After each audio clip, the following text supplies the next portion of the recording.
Bismillahirrahmanirrahim. Assalamualaikum warahmatullahi wabarakatuh.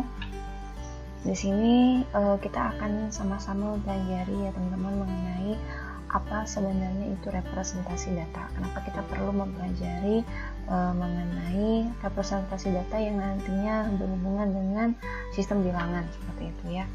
Sebelum masuk dalam pembahasan lebih jauh, kita lihat bagaimana sebenarnya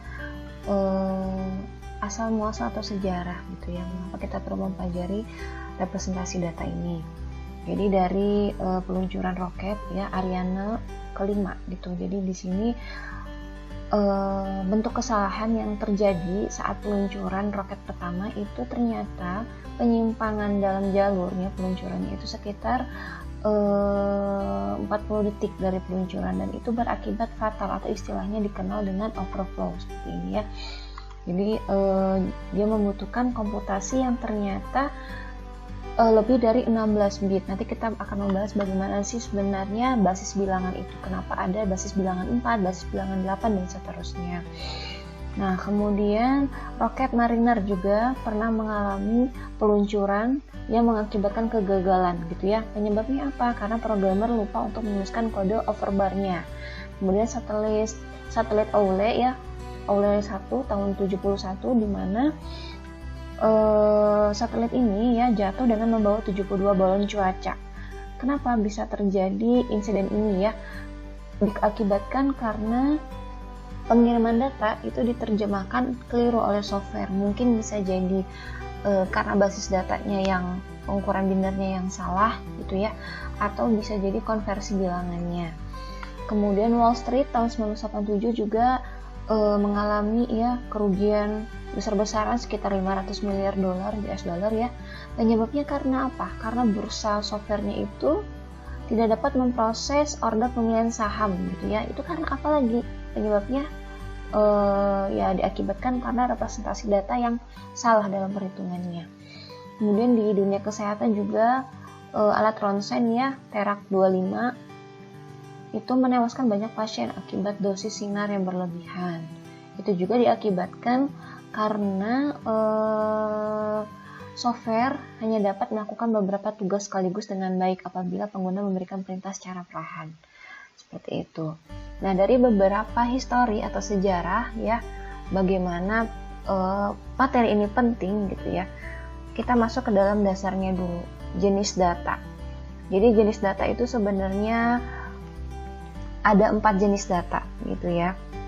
Yang tadi telah saya sebutkan bahwa jenis data itu ada basisnya gitu ya. Jadi bahasa manusianya atau bahasa alamiahnya sistem bilangan itu nanti ada yang namanya disebut sebagai basis bilangan desimal yang kita kenal 1, 2, 3, 4 dan seterusnya sampai 10.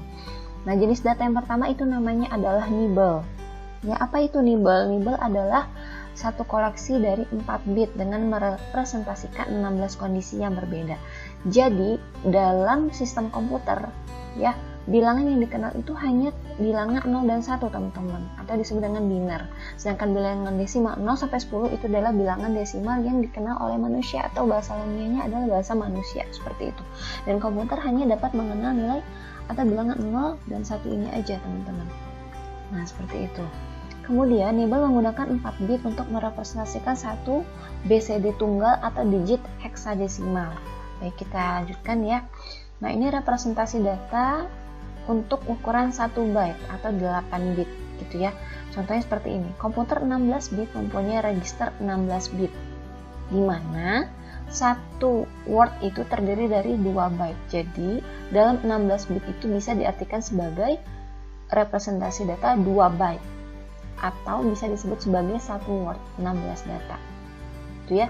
Jadi kalau misalkan komputernya 32 bit, ya registernya 32 bit, maka dia memiliki 4 byte karena 4 kali 8 sama dengan 32 bit. Kenapa 8? Karena 1 byte itu sama dengan 8 bit, seperti itu.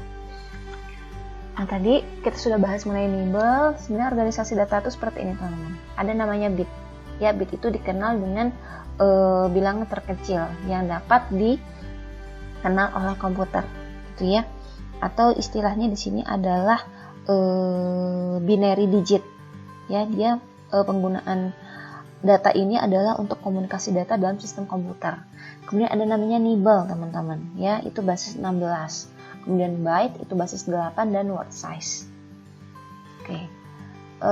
Selanjutnya ini pengertiannya bahwa bit itu adalah unit terkecil yang dikenali oleh suatu sistem komputer. Jadi dia hanya mengenal angka 0 dan 1 yang seperti tadi saya sebutkan bahwa komputer hanya mengenal basis bilangan bit ini aja, 0 dan 1. Ya. Nah, penulisannya seperti ini teman-teman. Berikut tabel yang menunjukkan bit. Untuk 0 itu 1 bit, 1 itu 1 bit. Jadi kita hitungnya per angkanya ini. 0, 1, 1, 0. Berarti ada 1, 2, 3, dan 4 bit. Dan seterusnya. Ya. Nah, organisasi data tadi yang dilihat itu adalah jumlah bitnya ini. Ya. Jadi kalau misalkan 8 bit itu sama dengan byte. Itu ya teman-teman. Nah, masuk ke byte. Byte itu adalah suatu bilangan atau satu data yang terdiri dari 8 bit atau 2 nibble. Gitu ya. Jadi satu nibble itu 1 bit itu sama dengan 1 nibble itu sama dengan 4 bit, seperti itu. Kalau 1 byte sama dengan 8 bit. Itu ya, hanya satuannya saja sebenarnya, sama kita seperti mempelajari tangga perhitungan berat gitu ya.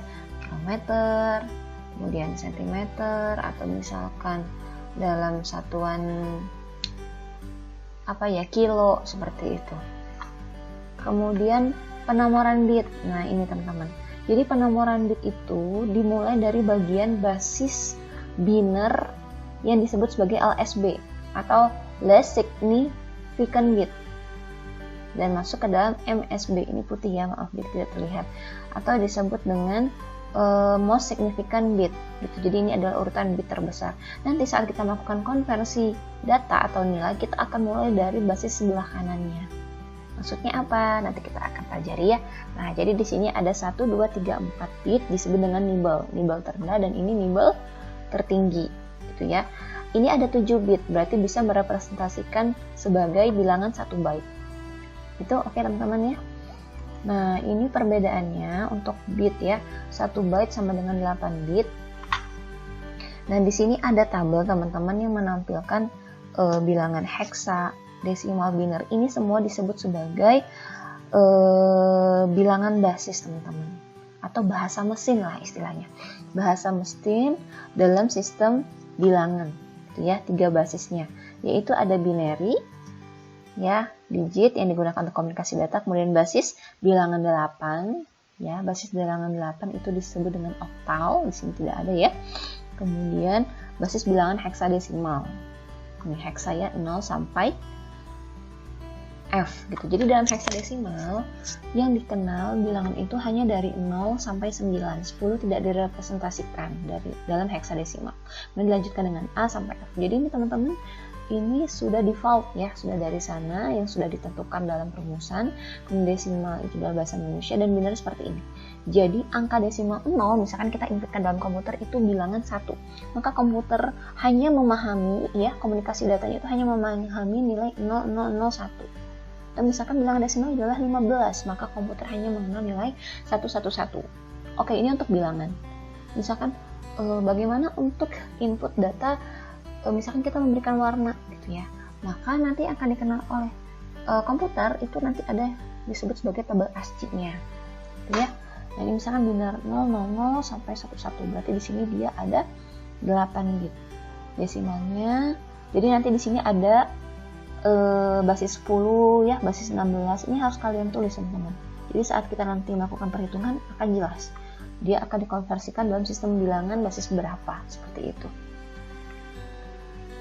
Oke, saya rasa cukup untuk penjelasan mengenai gitu ya, bilangan gitu ya, sistem bilangan. Nanti kita akan masuk ke dalam representasi nilai. Ya, saya akhiri. Assalamualaikum warahmatullahi wabarakatuh.